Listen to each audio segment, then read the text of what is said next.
The world felt unnaturally still after Sarah's death. The air seemed heavier, quieter, almost suffocating. Every day, his phone buzzed incessantly with messages from concerned friends and classmates, all expressing their sorrow and offering support.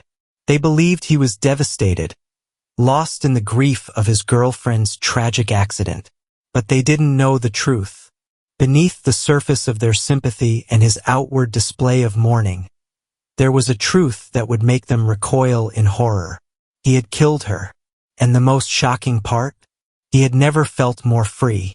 Sarah had been everything a guy could dream of. Beautiful, kind, and adored by everyone at school. With her long, flowing hair, the faint scent of flowers that always lingered around her, and her wide, innocent eyes, she was a vision. When she had first confessed her feelings for him, it had seemed like a fantasy. He had never expected someone like her to fall for someone like him. But that fantasy quickly turned into a nightmare. At first, it seemed sweet how much Sarah wanted to be around him. She was always there, smiling, laughing, hanging on to his every word. But as the days went by, her attentions grew more intense, more controlling. She followed him everywhere. Without him knowing, she installed tracking apps on his phone, bugged his belongings, and kept a close watch on every single movement he made. One night, he found a GPS tracker hidden in his backpack. His blood ran cold. When he confronted her, he expected her to apologize or show some kind of remorse. Instead, she stared at him with that same serene smile. He began to realize that Sarah wasn't just a love-struck girl. She was obsessed. It wasn't love. It was control. He couldn't breathe without feeling her eyes on him, couldn't sleep without feeling the weight of her presence. The walls of his life had closed in around him, suffocating him. He couldn't take it anymore. That night, everything changed. Fear, panic, exhaustion. They all bubbled up inside him until it all exploded. "I can't take this anymore, Sarah," he had shouted, his voice breaking. "You're insane. Just break up with me." She didn't flinch. Her expression didn't change. She only smiled, serene and calm as ever.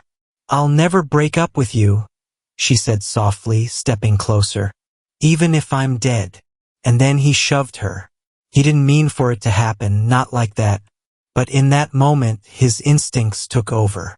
Her body tumbled backward, her arms flailing, and she fell, down the stairs. The world seemed to slow as he watched her hit the ground. There was a horrible, sickening thud as her head struck the floor. For a moment, the world stood still. The air was filled with an oppressive silence, broken only by the pounding of his heart. And then, without thinking, he ran. He didn't look back, didn't wait to see what happened next. All he could think was to get away. By some miracle, no one saw what had happened. The police ruled her death an accident. She must have slipped, they said. A tragic fall. Everyone believed it. No one suspected anything more. But he knew. He knew what he had done. He had killed her. And yet, he couldn't deny the relief that washed over him. The overwhelming sense of freedom. Finally, he was free. Days passed, and with Sarah gone, his life felt like a dream. A dream where he could finally breathe again. He could do whatever he wanted. Go out when he felt like it. Stay home and sleep without her constant presence hanging over him. It was like a weight had been lifted. For days, he didn't go to school, letting everyone assume he was too heartbroken to attend. His classmates reached out with sympathetic messages, but deep down, he celebrated in the silence. No more tracking. No more questions. No more Sarah. But that dream didn't last. It was on one fine day that everything came crashing down. It started as an ordinary day. He was lying on his bed, considering whether to go out or stay in, when he heard it. A soft, familiar voice. "How about a date with me?" His blood froze. The voice was unmistakable, and when he turned, there she was. Sarah. She stood in the middle of the room, smiling at him as though nothing had changed. But something was different.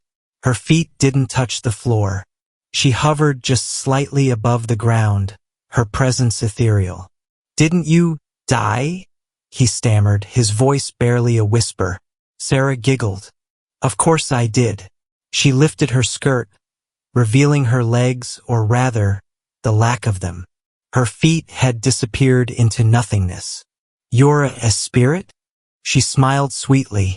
"I am. But don't worry. I'm here because I love you. I came back for you." Terror surged through him, more intense than anything he had ever felt before. Sarah had been controlling enough in life, but now, in death, she was unstoppable. Over the next few days, he tried everything to rid himself of her. Salt, rituals, anything that might send a ghost away.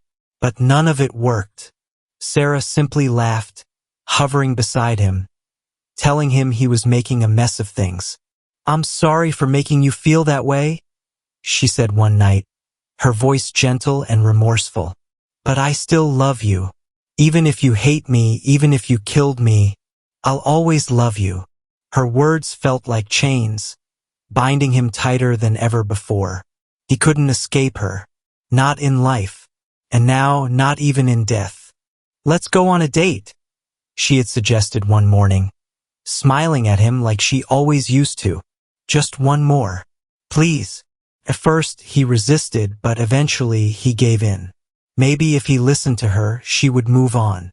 Maybe then, she would finally leave him in peace. They went to a small cafe, a place she had always wanted to visit. He ordered cake, sitting alone at the table while she hovered beside him. He described the taste to her, watching as she beamed at every word. In those quiet moments, he began to see something different in her. The obsessive girl she had been in life seemed to fade, replaced by someone else. Someone softer. Someone almost normal. For the first time, he felt guilty. Maybe he had misunderstood her. Maybe she wasn't the monster he had made her out to be. As they sat together, he saw a new side of Sarah. She appeared genuinely content, a far cry from the obsessive presence she had been in life. When he offered to hold her hand, his heart ached. Sarah was thrilled, her face lighting up with joy as he placed his hand on hers, though they couldn't truly touch. "It's enough just to be close to you," she said, her voice full of happiness. "Thank you for remembering my birthday." He felt a deep pang of sadness. Here she was, finding joy in such a simple act, while he was plagued by the knowledge of what he had done. The ghost of his guilt loomed over him, heavier than ever. The guilt became unbearable. He could no longer differentiate between his desire to escape his own torment and his wish to free Sarah from her endless existence. Every attempt to rid himself of Sarah's ghost only seemed to tighten her hold on him. Desperate and driven by a growing sense of despair, he saw only one way out. He decided to end it all. On a grim, overcast day, he made his way to the rooftop of a tall building. The wind whipped around him as he looked out over the city, the weight of his decision pressing heavily on his shoulders as Sarah tried to stop him.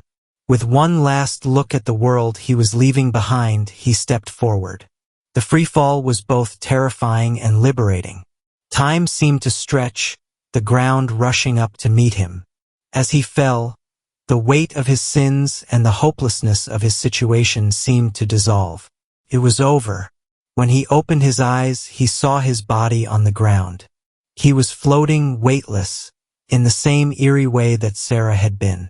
He was dead, and she was waiting for him. "You're such a big idiot," she laughed, clapping her hands in delight. "I've been waiting for you to join me for so long." He stared at her, confusion clouding his thoughts. What do you mean?" Her smile twisted, becoming something darker, more sinister. "Did you really think I came back because I couldn't move on? No, I came back to bring you here. I couldn't kill you myself, but I knew you'd feel guilty enough to do it for me." His heart sank. "You? Tricked me, she giggled again. Of course I did. Her laughter echoed around him as the full weight of his fate settled in. He had fallen into her trap. He had walked right into the hell she had set for him. He would never be free. Not in life. Not in death. And now they were bound together forever. As the darkness closed in around him, the last thing he heard was her voice, soft and sweet, whispering into his ear. Now we're together again.